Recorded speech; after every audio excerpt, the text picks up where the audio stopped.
Alright, so I'm just in my car. It's 91 degrees, but I just wanted to do a impromptu video because with my business Elevate, I was chatting a couple weeks ago with the Instagram follower, and his problem with his career was dealing with his parents. And this is a very common problem that a lot of players have, and it's even a problem that I've had, so I just wanted to share my thoughts through video.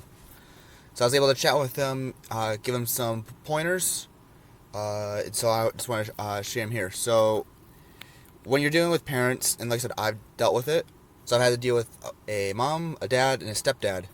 All of them were kind of at different levels of support and objection. I've learned that when it comes to support and objection, it could be a sliding scale. And so I had a dad that was very supportive. I had a mother that was kind of on the fence. And then I've also had a stepdad, or former stepdad now, that was by no means supportive. And for me, the two biggest things were proving each day that I am capable of doing this. And what I mean by that was, one of the best things you could do to handle parents is to show them. You can talk a big game. You can talk about how you want to go sign pro, play pro, go to La Liga, all this stuff. You can talk a big game. But actions always speak louder than words. And so one of the best things to do when you handle objections from parents is to show them. To show them that you're capable. And in order to do that, you have to show them that you have the foundation to make your ambitions come true. And that starts with daily habits. That starts with discipline. So for me, I had to train every day. I treat it like a job. Every day, I trained. Every day, I went to the gym. All my habits were geared towards my dream of playing football overseas in Europe. And that's what I did. I didn't bother about telling them every little detail on how this is my dream and this is that.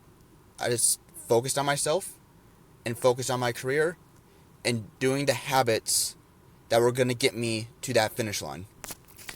And by doing that, over time, like my mom, for example, who was on the fence, she over time saw that I am capable of this, that I can do this, because I had the habits in place that shows that I am capable.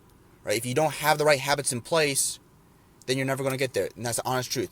Whether it's the gym, training, not doing dumb stuff like drinking, smoking, right?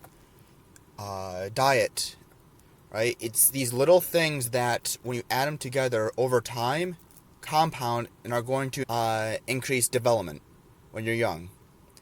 And by following these habits that are a telltale sign of, alright, maybe you do have some potential. Maybe you can pull this off. And then from a parent's perspective, when they see their kid actually treating this like a career, where they're going through the right steps, they're doing the right things, it gives them more confidence that, alright, maybe my kid can do this. But when you aren't doing the right steps, when you're eating like crap, when you're barely training, you don't have the right habits in place, but yet you're talking a big game, no one, whether it's your parents, a coach, no one is going to believe that you can do it. So the first step to having people start to believe in you is to go and put in the work. Because over time, they'll see the work, and they'll see that you're serious and that you are capable of doing this. And it starts by the small habits that you do daily. The daily small habits is a huge key to having people believe in you. And when they don't believe in you, it is the key to getting them to go from non-believers to true believers. The second part of this is a plan B. I think when it comes to football, the idea of burning your ships is foolish. Because the reality is, football is very brutal, and probability is a massive factor in whether you become successful or not, much like gambling. For most footballers, the probability of making a big career in football is next to nothing. Especially if you're a player trying to play pro, it's very, very small. only less than 1% make it pro, and even fewer stay as pros through their entire career. So it's a massive game of probability. Because of that, it is not a bad idea to have a plan B. And for parents who have doubts, who have objections, one thing to put their mind at ease is to tell them, hey, I have a plan B. This is what I want to pursue. I want to pursue professional football. This is the main goal. But if that doesn't work, don't worry. I got a plan B. And the nice thing with football is you can have your plan B inside of football as well. So what I did to help ease my mom, for example, and she was the most difficult one to convince. My dad was always supportive. My stepdad, there was no winning him over. But my mom, like I said, she was on the fence. But one thing that eased her mind was me having a plan B. And for me, that plan B was coaching. If I couldn't go play the game professionally, I would go coach it. If I couldn't coach it, I'll go ref it. If I can't ref it, I'll go be an agent, work in the office for a club, right? And nothing else, I'll go be a kit man, right? And that's what I told her. No matter what, I'm going to have a career in football. I don't know how it's going to look like. I don't know if it'll be playing professionally. I don't know if you'll be being a kit man or a manager, but I was going to have a career in football. That was a guarantee. But the main goal was to play overseas in Europe and try to play professionally. And that's what I told her. That's what I explained to her. And by telling her that yes, I have a plan B, that yes, I'm still going to pursue this big ambition, but for whatever reason, the stars don't align, because that does happen. I have a safety net to fall back on. And that really helped ease her mind, and eventually, she got on board with me going overseas to Europe, which I was able to do. Now, full disclosure, I did not go and sign professionally. Like I said, truth is there's a lot of factors that go into making to professional, staying persistent. For me, a big problem was money. I went overseas for one season, couldn't afford to go back. Well, that is a huge limiting factor towards playing professional. So, and that's why none of my videos I'm going to claim to be professional, but I did go overseas to Europe. And for me, that was a huge short-term goal that I had. And within a few years of graduating high school, I wanted to go overseas.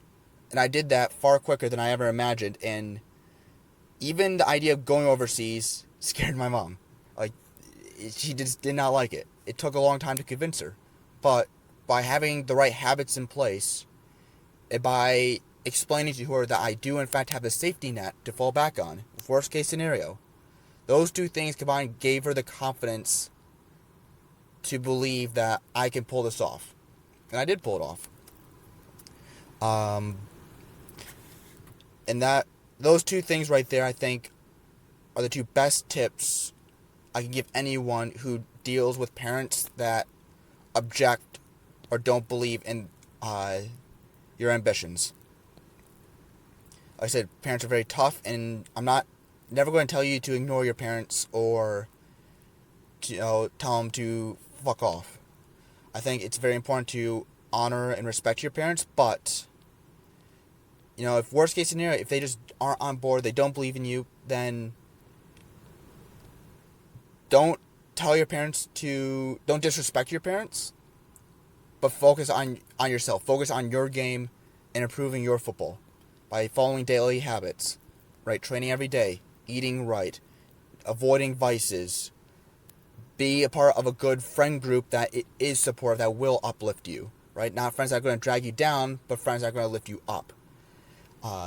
Those daily habits are immensely important. And I know I'm repeating these things a lot, but it is so important. Daily habits is the foundation of a good player at any level. And if you want to convince people that you are a capable player, daily habits is the key. And then as far as parents, another tip is, yes, have a plan B. It's alright to have a plan B. Right? You can still commit 100% to plan A and still have a plan B. And a plan B, it doesn't take much. Give it 10 minutes of thought, come up with an idea of a plan B.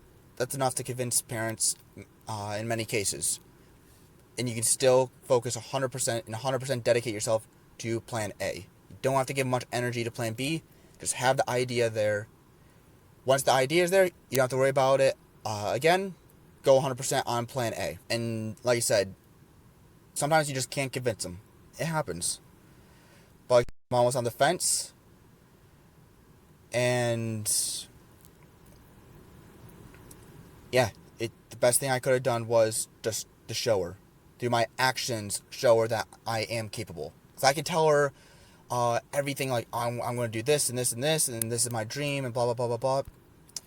Words don't carry the same weight as actions. That's why you have to, through your actions, show that you're capable, whether it's to a parent, whether it's to a coach, to a scout, to an agent. It's your actions that are always going to carry the most weight in proving that you are a good footballer, that you are a capable footballer, that is a valuable asset in this world. So, like I said, this is just an improv video. There's no script. That's why I'm kind of rambling on, repeating myself. Improv video. This is the first one. But this was my thoughts. Like I said, I had someone DM me on Instagram through my business, and that inspired me to make this video. I was very touched by his story and his situation because I relate to it. And this is the advice that I gave him. And like I said, for anyone who's struggling with parents, trying to get their parents, to believe in them, this is the best advice that, in my opinion, anyone can give. This is what I've done. This advice has worked for me. Because I've had, like I said, a supportive parent, a parent that was on the fence, and one that wasn't supportive. I've had it all. And like I said, these two things helped me immensely. And so if you're struggling with parents, so take these two things, apply them to your life, and see if through these two things, can you turn the non-believers into believers and get them on board with you and your dreams.